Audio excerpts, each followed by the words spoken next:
आग्रह का निग्रह हो सकता है, लेकिन अनुग्रह का निग्रह नहीं हो सकता है। यदि निग्रह की संभावना खुली रखने की आग्रह की भाषा में बोलोगे, और आग्रह में से तो निग्रह जन्मना ही जन्मना है, लेकिन अनुरोध की भाषा होगी तो अनुकूल ही जवाब आएगा।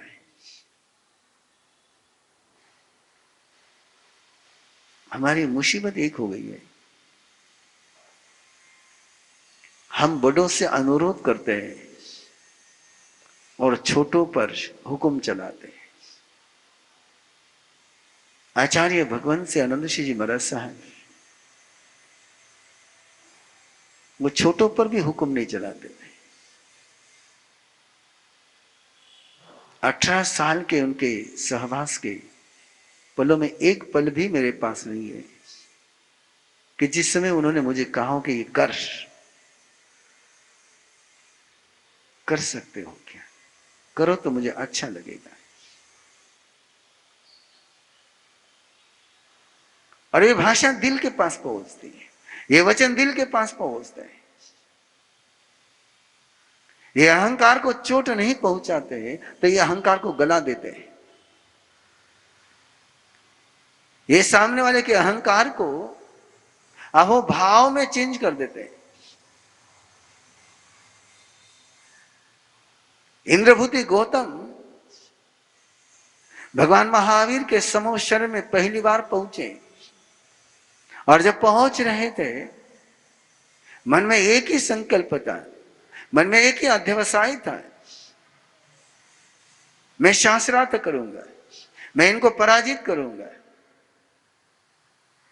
विरोध करने की तमन्ना के साथ आए थे, आर्गुमेंट की तैयारी कर करके आए थे, और उनके जिंदगी का लंबा अनुभव था शास्त्रार्थ का। जिंदगी में 500 शास्त्रार्थ करे, डिबेट करी उन्होंने, और उसी साइक्लोन में, उसी तूफान में वो चले हुए थे, और सामने परमात्मा के पहुंचे, और परमात्मा ने कहा सागय इंद्रभुति गोयमाई, अच्छा है इंद्रभूति गौतम तुम।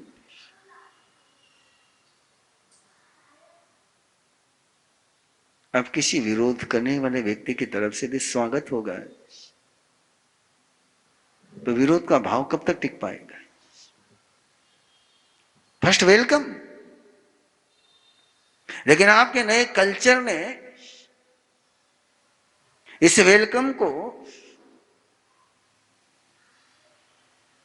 दिल से हटा करके वो पाए पूछने पर लगाया है। दरवाजे के प्रवेश पर रखते हैं तो वो पाए पूछने, उस पर लोग लिखते वेलकम, या तो उस पर लिखते या वो तोरण द्वार पर लिखते वेलकम। माथे के ऊपर और पांव के नीचे हार्टली वेलकम होता ही नहीं है।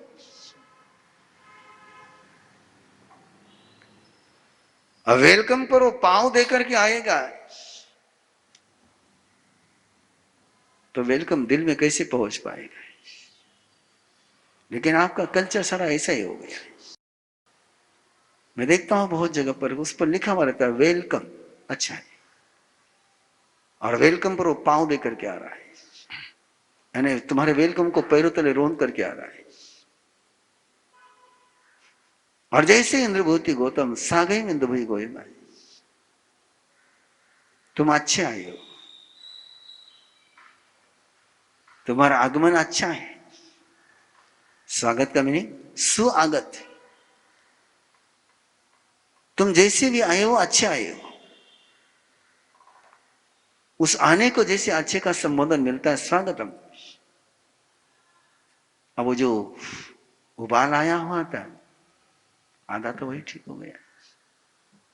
और फिर दूसरी बात करी परमात्मा ने, इंद्रभूति गौतम तेरे मन में बहुत गहरी एक जिज्ञासा है कि आत्मा है या नहीं। डायरेक्ट उस बात पर उंगली रखी और समाधान के स्वरों में दिया। जिसका समाधान कहीं नहीं मिला था उसका समाधान दे दिया। केंद्रभूति गौतम आत्मा है और वो सरेंडर हो गए। आए थे लड़ने के लिए,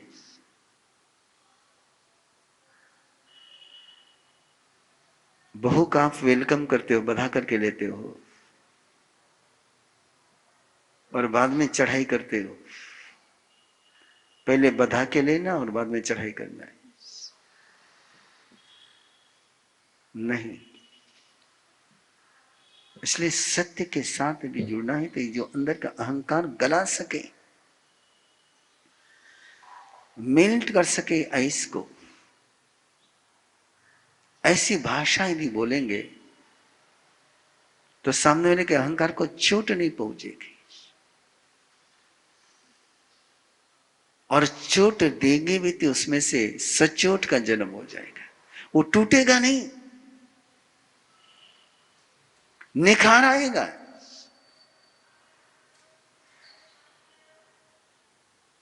एक मूर्तिकार भी चोट करता है और एक पत्थर फोड़ने वाला भी चोट करता है, लेकिन पत्थर तोड़ने वाला जब चोट करता है तो खड़ी का टुकड़े टुकड़े हो जाते पत्थर के, और मूर्ति बनाने वाला जब चोट करता है तो मूर्ति का निर्माण होता है। देखा अपने अंदर में सत्य प्रभु है, सत्य प्रभु है। इस एक मंत्र को जीवन में जीवंत कर लो और सत्य को यदि तुमने प्रभु के रूप में स्वीकार किया है और सत्य को यदि तुमने प्रभु के रूप में अनुभूत किया है तो असत्य से संबंध आएगा ही नहीं। ये सूत्र है सत्यम को भगवम का। ये भावानुभूति जब होगी तब जाकर के जो वचन मुंह से निकलेगा वो सच ही रहेगा, जो सोच होगा वो सच ही होगा, जो कृति होगी वो सत्य की होगी। कि आस्था में सत्य की स्थापना हो गई, भावों में सत्य की स्थापना हो गई, अनुभूति में सत्य की स्थापना हो गई, तो अभिव्यक्ति में सच ही आना है। अनुभूति में सत्य नहीं है और फिर सत्य बोलना है तो फिर मुश्किल है। भाव सच्चे, वचन सच्चे, कर्म सच्चे। पहले भाव सत्य होगा, सत्य के भाव होंगे तो वचन सत्य बोलने के लिए देर नहीं लगेगी। जैसे अंदर में गुस्सा होने के बाद गुस्सा करने में देर नहीं लगती है कि अंदर में गुस्सा है तो उसको बाहर निकलना है। अंदर में प्रेम होगा तो प्रेम निकलेगा, अंदर में सत्य होगा तो सत्य निकलेगा। मराठी में एक कहावत है ना, आडात असेल तर पोहऱ्यात येईल, बावड़ी में होगा तो बाल्टी में आएगा।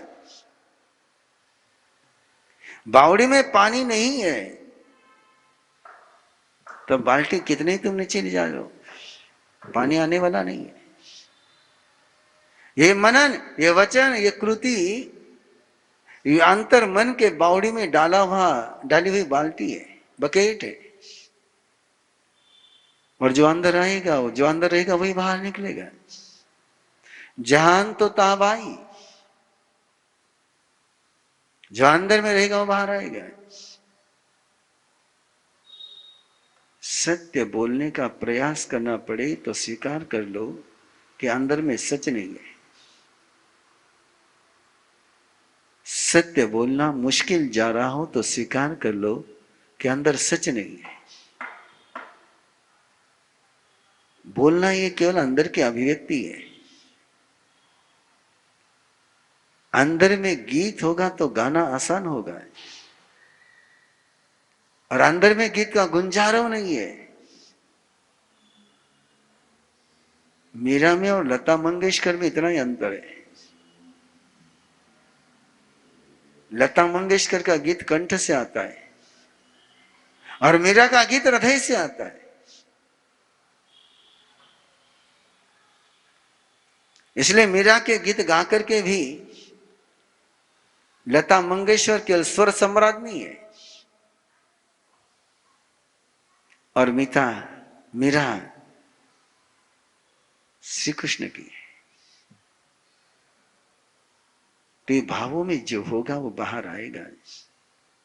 आइए इस अनुभूति के साथ कैसे गृहस्थ जीवन में सत्य बोलने का पहला पायदान, पहला है। कहां से शुरुआत करोगे आप? ब्लिसफुल कपल का शिविर परसों से शुरू हो रहा है और उस शिविर में एक पचकान दिए बिना मैं शिविर आगे बढ़ने बढ़ाता हूं। वो क्या पचकान है वो बाद में पता चलेंगे, लेकिन एक पचकान बिल्कुल सिंपल होते हैं और ऑप्शन के साथ देता हूं, लेना तो लो, नहीं लेना तो मत लो। हम एक दूसरे के साथ झूठ नहीं बोलेंगे।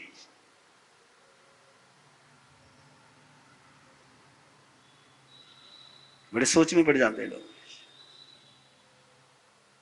मैं कहता हूं उनको, तुमको और किसी के साथ झूठ बोलना मेरी परमिशन है।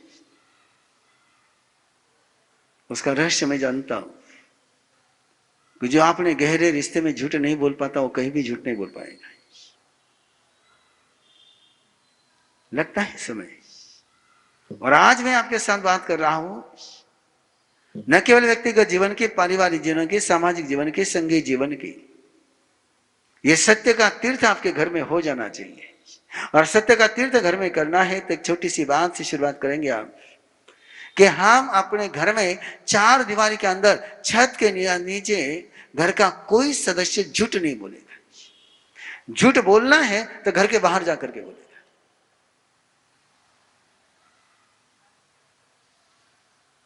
देखिए, मैंने आपको झूठ बोलने के लिए रास्ता दे दिया है। झूठ बोलने का मैंने ऑप्शन दे दिया आपको। क्या आपका गृहस्थ जीवन है ना, कंडीशनल है, आपका धर्म कंडीशनल है, पर एक मर्यादा लगा लो आप कि घर के चार दीवारी के अंदर कोई झूठ नहीं बोलेगा। और देखिए, इस एक छोटी सी बात को आज पूरा कर रहा हूं। यदि घर में आप झूठ बोलते हैं, घर के सदस्य झूठ बोलते हैं, तो घर में वाइब्रेशन कौन से रहेंगे? सत्य के रहेंगे या झूठ के रहेंगे? और उस झूठ के सारे वाइब्रेशन के बीच आपके नवकार मंत्र के माला में क्या सत्य के वाइब्रेशन आएंगे? क्या बाहर में कौन से वाइब्रेशन है? और यदि वहां झूठ के वाइब्रेशन है तो नमस्कार महामंत्र की अनुभूति कैसे हो पाएगी?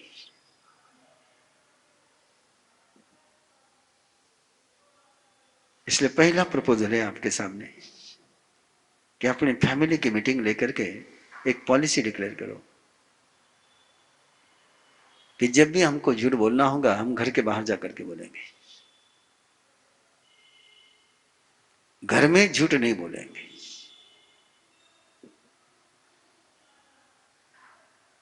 पहला पायदान इतना बहुत हो गया कि घर हमारा मंदिर है, घर हमारा तीर्थ है, घर हमारा पवित्र स्थल है। और उस पवित्र स्थल में हम झूठ के वाइब्रेशन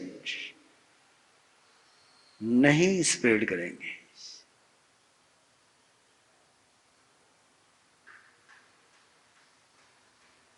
ये पवित्रता का माहौल मंदिर में होना चाहिए कि घर में होना चाहिए? 24 घंटे जहां रहना वहां होना चाहिए कि 10 मिनट के रहना वहां रहना चाहिए? और निश्चित रूप से जहां 24 आवर्स रहते हैं वही पॉजिटिव वाइब्रेशन की जरूरत है। और वहां यदि स्पेस और वहां यदि पवित्र वाइब्रेशन रह गए तो मन में उल्टे विचार आएंगे कहां से? तुम चाहे जितने होम हवन कर लो, तुम चाहे जितने जाप कर लो, कमरे कमरे में और कोने कोने में मंगल पाठ कर लो, लेकिन घर में यदि सत्य के वाइब्रेशन नहीं है तो कोई मंगल पाठ तुम्हारा मंगल नहीं कर पाएगा। मैं दुकान की बात नहीं कर रहा हूं आपके साथ, मैं व्यवसाय की बात नहीं कर रहा हूं, मैं कोर्ट की बात नहीं कर रहा हूं,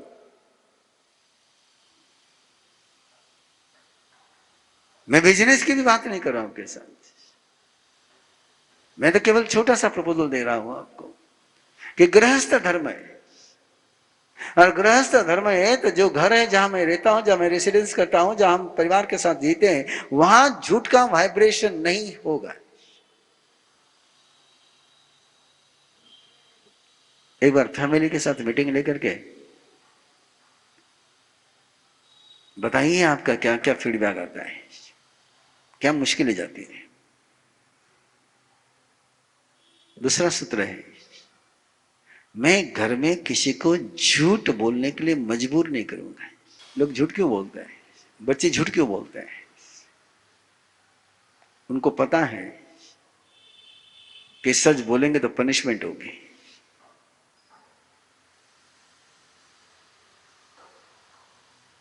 यदि तुमने सच को, सत्य बोलने को पनिशमेंट देना बंद कर दिया तो झूठ कौन बोलेगा, किस लिए बोलेगा? मैं अरहम पेरेंटिंग में वो स्टोरी सुनाते रहता हूं कि बच्चे के बर्थडे पर पेरेंट्स ने बड़े खुशी से उसको एक खिलौना दिया, बहुत बढ़िया खिलौना दिया, बहुत महंगा खिलौना दिया।